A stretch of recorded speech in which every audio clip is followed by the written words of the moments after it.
दोस्तों, आज की कहानी का शीर्षक है माँ और सब्जी वाली। जब मैं छोटा था तो मेरी माँ घर के लिए सब्जियां एक सब्जी बेचने वाली से खरीदती थी, जो रोज हमारे घर सब्जी बेचने आती थी। रविवार को वह सब्जी बेचने वाली पालक के बंडल लेकर आई। उनकी कीमत उसने 1 रुपये प्रति बंडल बोली। मेरी माँ की प्रस्तावित कीमत उसकी बोली हुई कीमत से आधी थी। हालांकि माँ ने उससे वादा किया था कि वह उस कीमत पर उससे 4 बंडल खरीदेगी। कुछ देर तक दोनों अपनी अपनी कीमत पर अड़े रहे। सब्जी वाली ने विनम्रता से कहा कि वह उस कीमत पर अपनी लागत भी नहीं वसूल कर पाएगी। उसने सिर पर टोकरी लादी और चली गई। 4 कदम आगे बढ़ने के बाद सब्जी वाली पीछे मुड़ी और चिल्लाकर बोली, चलिए इसे 75 पैसे बंडल तय कर देते हैं। मेरी माँ ने ना में अपना सिर हिलाया और अपने मूल प्रस्ताव 50 पैसे प्रति बंडल पर अटकी रहीं। सब्जी वाली चली गई। वे दोनों एक दूसरे की रणनीतियों को भली भांति जानते थे। सब्जी वाली मुड़ी और हमारे घर तक वापस आई।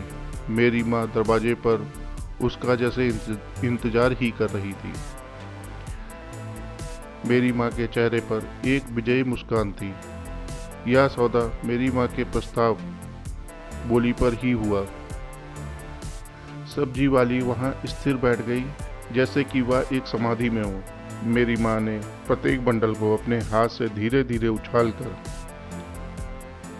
वजन और गुणवत्ता की पैनी जांच की। बंडलों की प्राथमिक छंटनी के बाद उन्होंने अंततः अपनी संतुष्टि के 4 बंडल छांट लिए और छोटे सिक्कों में उनका पूरा भुगतान कर दिया। सब्जी वाली ने बिना पैसे गिने ले लिए। जैसे ही वह उठी, वह चक्कर आने के कारण लड़खड़ा गई। मेरी माँ ने उसका हाथ पकड़कर पूछा कि क्या उसने सुबह से खाना नहीं खाया। सब्जी वाली ने कहा, नहीं, आज की कमाई से ही मुझे कुछ चावल खरीदना है और घर जाकर खाना बनाना है। मेरी माँ ने उसे बैठने के लिए कहा। माँ जल्दी से अंदर चली गई और कुछ चपातियाँ और सब्जी के साथ तेजी से वापस आई और सब्जी वाली को खाने को दी। माँ ने पानी की बोतल भी उसे दी और उसके लिए चाय बनाने लगी। सब्जी वाली ने भूख और कृतज्ञता पूर्वक खाना खाया, पानी पिया और चाय पी।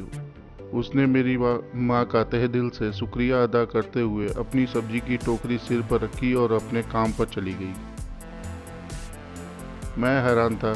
मैंने अपनी माँ से कहा, आप 2 रुपए के सामान के लिए मोल भाव करने में होशियारी दिखा रही थी, लेकिन उस सब्जी वाली को महंगा भोजन देने में उदार थी। ऐसा क्यों?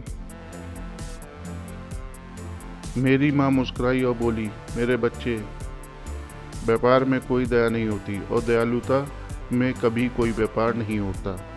दोस्तों, आशा करता हूँ आपको ये कहानी अच्छी लगी होगी। अगर अच्छी लगी है तो चैनल को सब्सक्राइब करिए, लाइक करिए। धन्यवाद।